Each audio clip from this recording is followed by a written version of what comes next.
Hello everyone. So I wanted to show you guys the field I just bush cut, or brush cut, depending on what you call it. So the grass here was about yay high before I cut it. This is what I was working with. This is a little Kubota Tractor, an L3710 bucket on the front, and I believe this is a 6-foot brush cutter, a bush hog. I cut the whole field with just this, and the grass was long, it was wet, it was thick. So if you're not familiar with these little tractors, I'll just give you a little rundown of what I'm using here.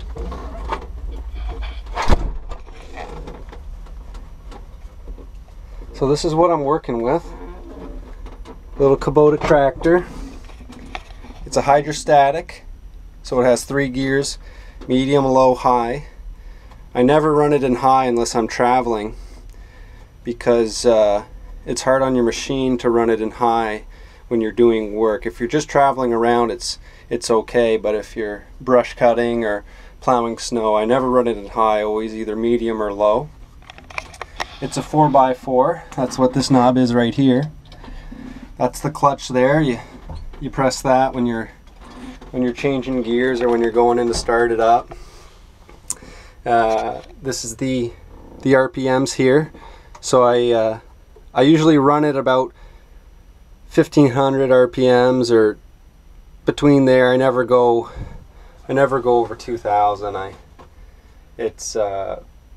It's a lot of RPMs. It's hard on your machine, so I always run it in here. It's just sort of like a safe zone. That's you're doing pretty good if you're in there. You can get a lot of work done in that range. You don't have to worry about getting up over 2000. This is how you set the RPMs with this lever here, and then you set it and you forget it, basically. Here's the PTO switch right over here. That's for the 3-point hitch on the back. This switch here.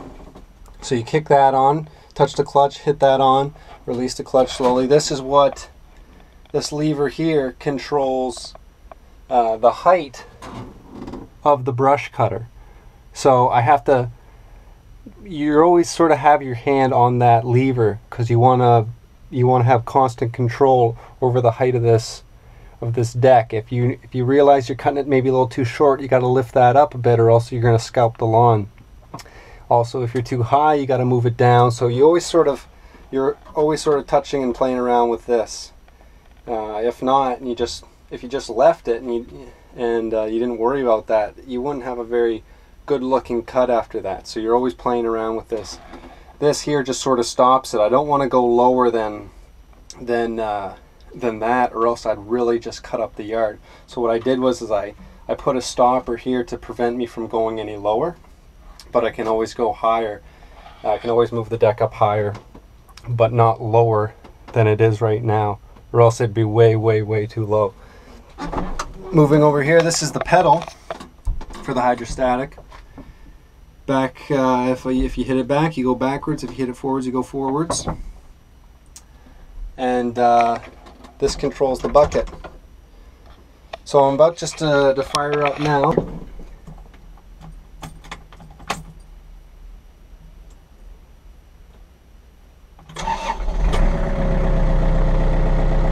Simple as that. So the park brake's on right now. I'll just release that. It's in neutral. Set the RPMs.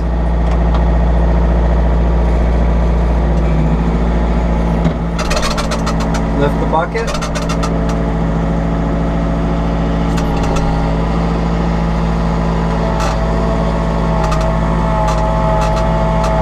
And we're off. We're moving. Simple as that. So you can see I set the RPMs in the safe zone here, and I'm not going to touch it the whole time. I just have to keep my eye on that to make sure it doesn't drop down too low when I kick on the blades. Because what will happen if you don't keep your eye on this and you kick on the blades and it starts to go down, it means you're doing something wrong. You're either a gear too high, or you're just moving too quick and the blades can't cut in time. So the machine's overworking itself and it can't keep that constant RPMs. So you just got to keep your eye on that to make sure you're doing it right. So what I did is I did a whole pass around the outside in low gear, using the whole width of the cutter. And then after that, I only used half the width of the cutter from there on out, so I could get a nice clean cut. If you're constantly using the whole cutter and you're expecting to cut all that grass, you can't really guarantee you're going to get a good cut.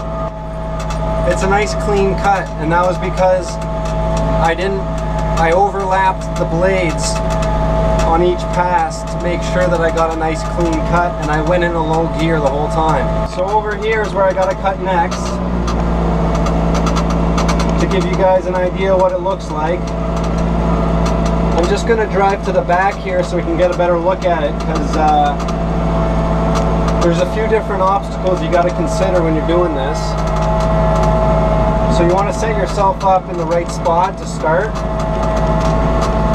And then once you do that first pass, like I said, you're only going to overlap it halfway through the cutter. So I want to pick a spot that's not too long to do my first pass, because I'm going to do a whole cut, an entire 6-foot cut. So I'm just going to move to the back here so we can get a better look at it. The road's right there, so there's a lot of people watching me mow right now, so I got to do a good job. The client I'm mowing this for, they're going to use all this area here to park cars for a carnival. So it has to be fairly short, or else people aren't going to be able to park back here with their cars.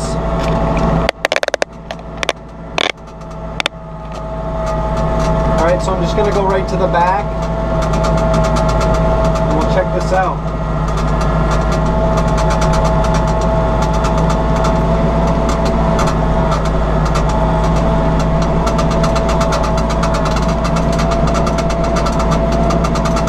Just by looking at it, I think I'm actually just going to do a straight pass down the way that I'm traveling this way. I'll go back this way towards where we're coming from, and I'll just do a nice clean pass, because it looks like the grass is a little less thick back here. But as we're moving this way, I'm looking at the slope of some of these hills. I'm looking for debris, maybe some big logs, some big rocks. I don't want to hit anything like that, so I'm sort of scouting right now the area that I'm about to mow.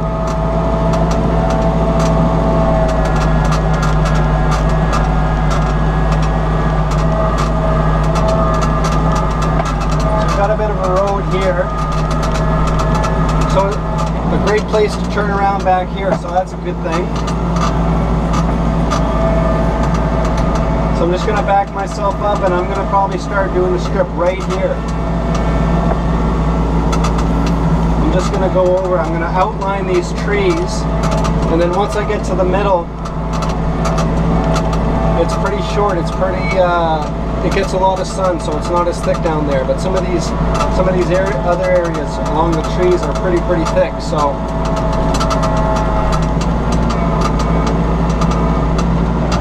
I'm starting myself off right here along these trees. So before I kick the blades on, I'm going to hit the clutch. I'm going to make sure I'm in low gear for this first pass, for sure. And I'm going to lift the blades up. Just move you guys back for a second. I'm going to lift the brush cutter up to kick it on at first, because I want as little interference as possible when I first kick it on, and then I'm going to slowly move it down so I can gauge just better what the height of the grass I want to mow it, because this field won't be the same as the last one I cut, so I'm going to have to fiddle around and pay attention at the beginning. Alright, so the clutch is in, the blades are up, I'm going to slowly let go of the clutch.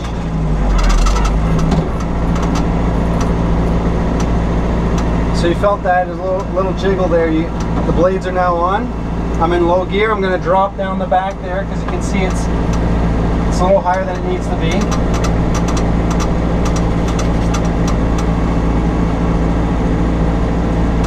You can see the wheels well placed. The mower's not complete, or sorry, the deck isn't completely resting on the ground, but it's nice and leveled. And now it should be set to mow.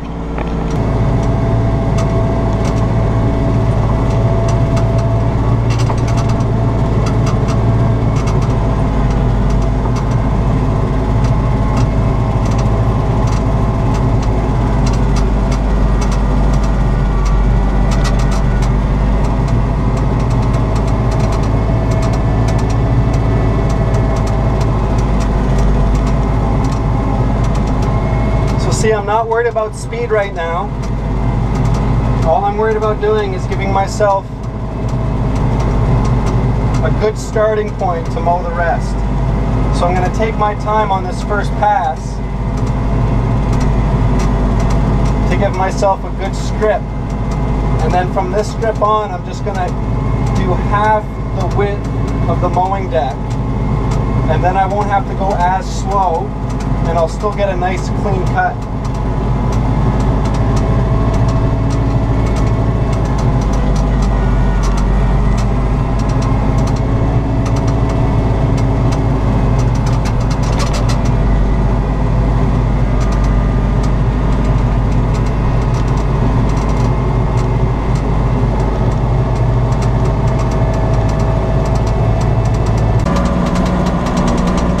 Hey guys, here's another good tip. If you're going to be brush cutting a field, it's always good beforehand to walk the property on foot and go around with some cones and mark out areas where there may be some obstacles or some big rocks that you don't want to run over. For instance, that cone right there, there's a big chunk of asphalt, almost looks like a boulder, and guaranteed if I went right over that, the blade would smack it and it would sound awful and potentially damage the tractor.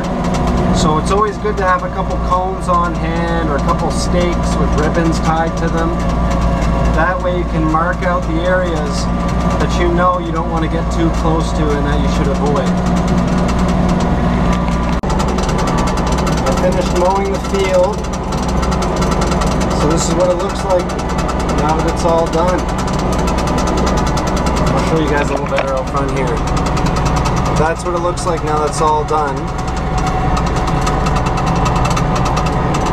Over there by this tree, there's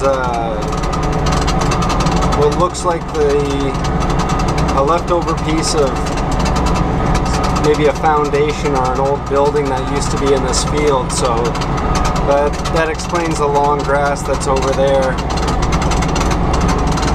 But what we'll do is we'll go around later with a hand brush cutter and we'll clean that all up. But on the other side of this ridge here, you can see we cleaned all that up. And we cleaned all this up. And it was some pretty thick brush all through there. And now it's nice and clean. People will be able to park their cars in here for the festival that's going on next week.